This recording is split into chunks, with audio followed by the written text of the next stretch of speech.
على رأي المثل اللي بيقول اللي على راسه ريشة. بنقول المثل ده للناس اللي بتشوف نفسها علينا، بنقول ايه ده ماله، ده شايف نفسه كده ليه، هو فاكر نفسه على راسه ريشة، وما نعرفش ايه القصة اللي ورا المثل ده. وقصة المثل بتاعنا النهاردة حصلت في زمن من الأزمان، لما جه راجل يشتكي للملك إنه في حرامي سرق فراخ من الفراخ بتاعته.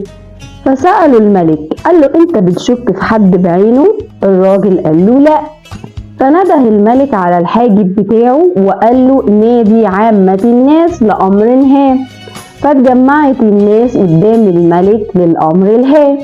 ولما اتجمعت الناس قال الملك الراجل ده جالي يشتكيلي ان في حرامي سرق الفراخ بتاعته، واذا الحرامي ده ما رجعش الحاجات اللي سرقها فهعاقبه عقاب شديد، لاني انا عرفت الحرامي.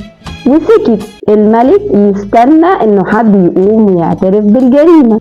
فقال الملك على العموم انا عرفت الحرامي، لانه من لبخته نسي ينفض الريش من على راسه، وفجأة مد شخص ايده ومسح على راسه بيحاول ينفض الريش اللي على راسه.